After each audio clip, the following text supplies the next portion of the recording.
All right, I'm gonna try to make a video here just to show how to set these up since it's that time of year. It's your standard puck tip up. I mean, nothing to it, but I want to just go through the basics of what I use to rig them. And I got all this different junk here. Mostly it's gonna be treble hooks and some weights, and then what I use for line. So this specific one, I mean, mostly I'm going for pike, but we're gonna use some 30-pound braid as our main line. It's pretty straightforward. I mean, I'm gonna probably just fast forward all this stuff, but we're just gonna tie it to here.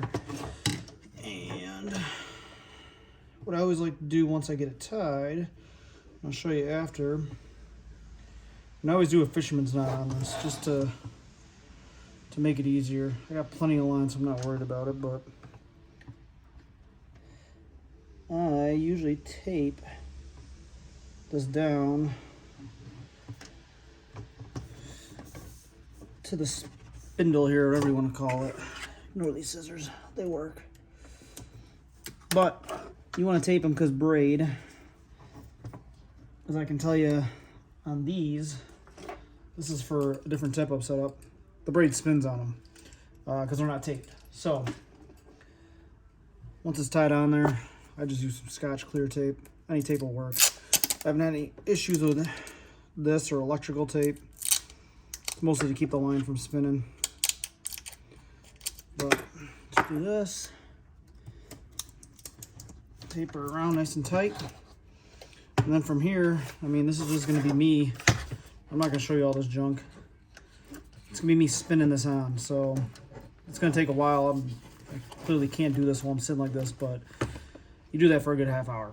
We're gonna put this whole spool on there. So once I get that done, I will come back and then we'll go over the leader.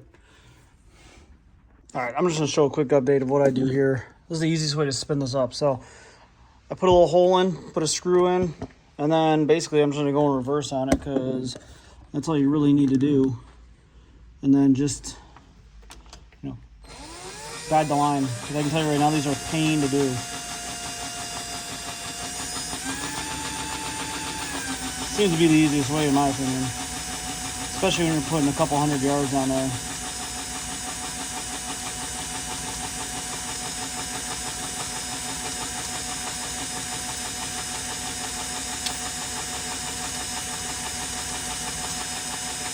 Obviously try to get it as even as you can all the way across.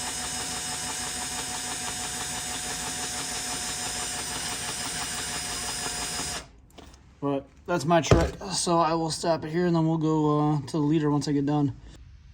All right, so for the leader, this is my preferred choice. 20-pound fluoro seems to be the best, especially for pike.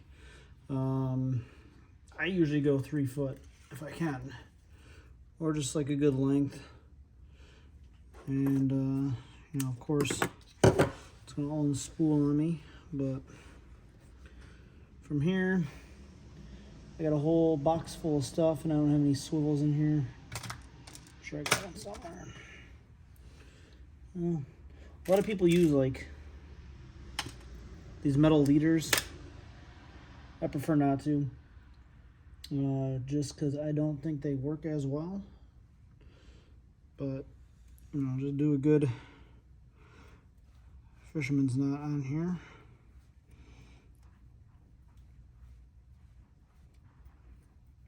My fingers don't work anymore, but get the idea.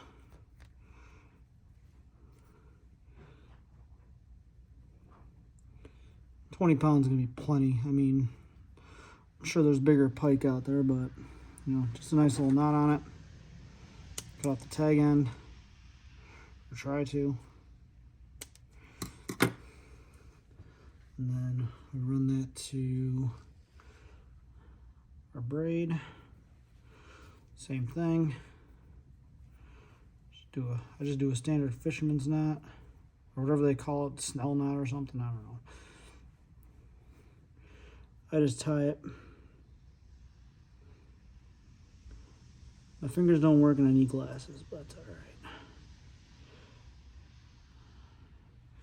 So I try to get everything tied up now, because doing it on the ice sucks, but you get it like that, that's not breaking. we've caught plenty of pike like that on our setup, so.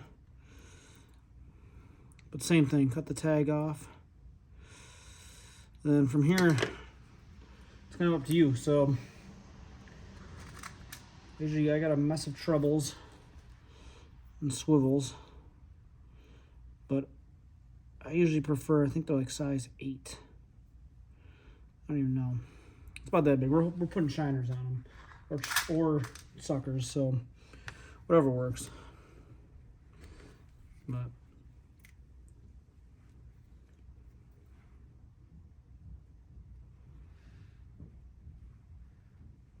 tie this on, and I'll come back once I'm done.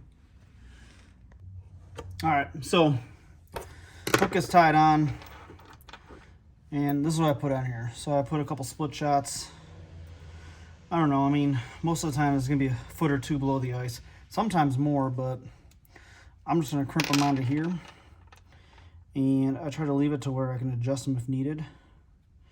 But these are crappy tin ones, because, you know, you can't have lead here, which is always amazing. But try to crimp them on, and these got the tails. There's no real current in the lake. I mean, there is, but I haven't had any impact from them. But it's always good to have them so you can adjust. So just do that.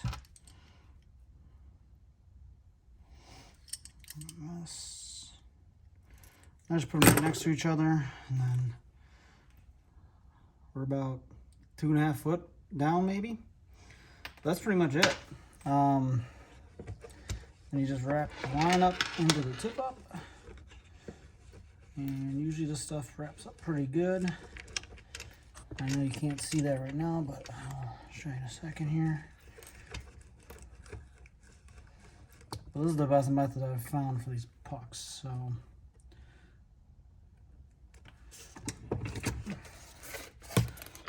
nice and wrapped up, and then you can still close it, and it's good to go.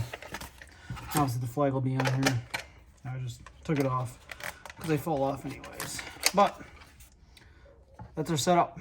So I got another one I gotta do, and then yeah, we still got some time before there's ice. So hopefully this does the trick. And I'll try to make some other videos on other stuff. If there's any other things you can think of, let me know. Because these are what I use outside of them, which these are rods I have rigged up to set on these, which I think you can see. So these go up and hold the rods. And I had one last year go through the ice almost through the hole, so I modified it a bit so it won't happen again. So, but these are already ready to go. I just gotta fix the line. So that is all I got. And I'm sure Dan will be watching this, making fun of me on his TV, but maybe you should get some of these yourself, bud. See you.